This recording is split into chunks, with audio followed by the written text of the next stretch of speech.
A graça e a paz para os irmãos, ouvintes da palavra do nosso Deus.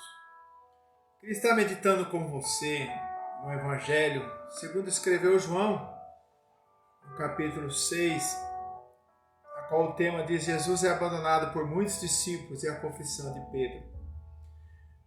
No João 6, versículo 60 em diante, diz: Muitos, pois, dos seus discípulos, ouvindo isso, disseram: duro é esse discurso, quem pode ouvir? Sabendo, pois, Jesus em si mesmo que os seus discípulos murmuravam a respeito disso, disse-lhe: Isso vos escandaliza? Que seria, pois, se visses subir o Filho do Homem para onde primeiro estava? O Espírito é que vivifica a carne, para nada aproveita as palavras que eu vos disse, são Espírito e vida. Mas alguns de vós que não creem, porque bem sabia Jesus desde o princípio que eram os que não criam e quem era o que havia de entregar. E diziam isso porque vos disse que ninguém pode vir a mim se meu Pai não lhe for concedido. Desde então muitos dos seus discípulos tornaram para trás, já não andaram mais com ele. Então disse Jesus aos 12: Quereis vós também retirar-vos? Respondeu-lhe, pois, Simão Pedro: Senhor, para onde iremos nós, se tu tens a palavra de vida eterna? E temos crido e conhecido que tu és o Cristo, o Filho de Deus. Respondeu-lhe Jesus: Vos escolhi as 12, e um de vós é o diabo. E isso dizia ele de Judas Iscariote, filho de Simão, porque lhe havia de entregar, sendo um dos 12. E no Evangelho também de Mateus, irmão,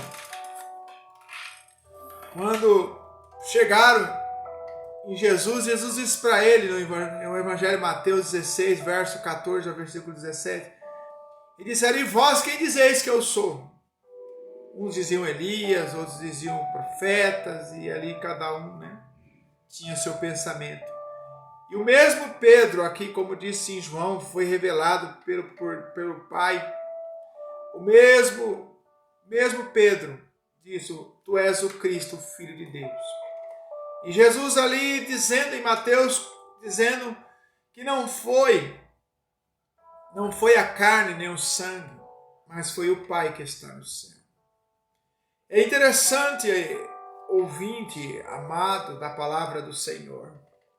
Nada podemos ter se não for pela revelação de Deus, a revelação do Pai, que hoje está representado na pessoa do Espírito Santo, que é o selo da igreja, a qual Jesus disse: Eis que vou para o Pai, mas enviarei o meu Espírito Santo. É interessante, querido, nesse texto, que muitos estavam atrás de Jesus. Muitos viram o milagre, talvez viram os coxos andar, os cegos enxergar, talvez viram coisas extraordinárias. Estavam maravilhados com a multiplicação do pão. Mas qual era a motivação daqueles discípulos de seguir Jesus? Será que era por causa da pesca maravilhosa? Será que era porque Jesus multiplicava pão? Talvez é porque eles viram Lázaro ressuscitar. E tantos outros milagres a qual Jesus operou no meio deles. Mas esse texto, querido, nos diz que não é por nós vermos ou testificarmos as nossas vidas, testemunhas, maravilhas de Deus. Isso não nos diz quem verdadeiramente somos. E esse texto nos diz que ninguém vem ao Pai, ninguém vem a Jesus se não for pelo Pai, pelo Espírito que o envie, pelo Pai, o Pai que o envie também.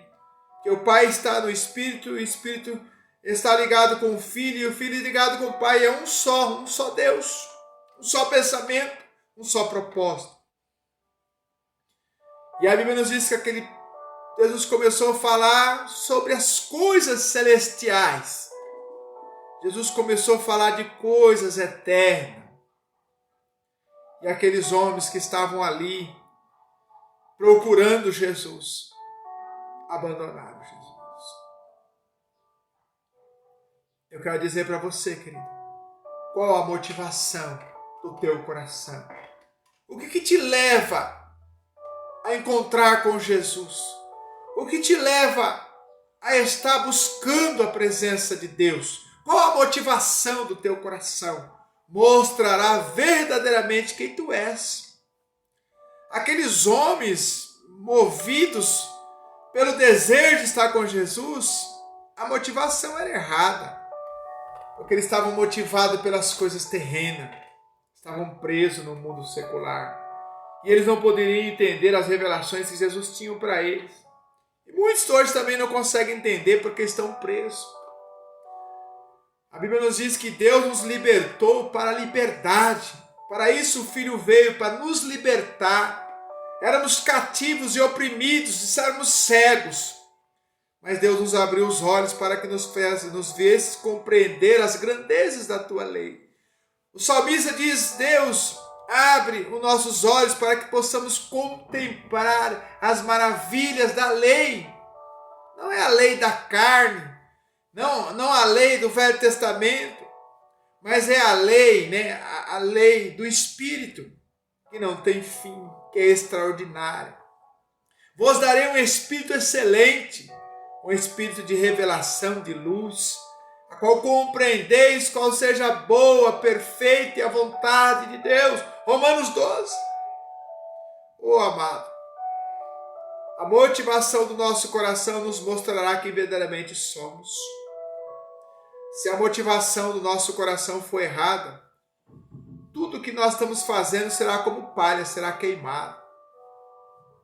Mas se o nosso desejo, se a motivação for como aqueles discípulos, como Pedro se levantou e disse: para onde nós iremos se só tu tens a palavra de vida eterna? Eu posso ter tudo, o mundo pode me oferecer tudo, mas o Senhor tem a palavra de vida eterna. O Senhor pode saciar os anseios do meu coração. O Senhor é aquele que está comigo, o Senhor é aquele que me perdoa. A minha motivação é estar contigo, Senhor, não só nesse tempo presente, mas quando o Senhor vier buscar a igreja, porque o meu anseio, a minha motivação é o Senhor. Então nada vai me afastar do Senhor. As circunstâncias difíceis vão me aproximar de Deus. Os tempos favoráveis nos mostrarão a glória de Deus. Em todo tempo eu adorarei. E eu deixo essa palavra ao teu coração nessa tarde. Qual a motivação que te leva a seguir Jesus? Hoje é quinta-feira, dia 30 de setembro, último dia do mês de 2021. Jesus lhe faz essa pergunta para você. Qual a motivação do teu coração? Eu entrego essa palavra nesse momento. Que o Espírito Santo de luz, de iluminação, ele te ilumina, te dê luz, te dê clareza, para que você entenda a vocação de Deus, o propósito de Deus, o que Deus tem para a tua vida, as revelações celestiais. A Bíblia nos diz que Deus deu aos pequeninos a compreender as coisas extraordinárias, celestiais, coisas inefáveis, que não subiu ao coração do homem. E Deus revelou para todos aqueles que o amam. Que Deus te abençoe, em nome de Jesus.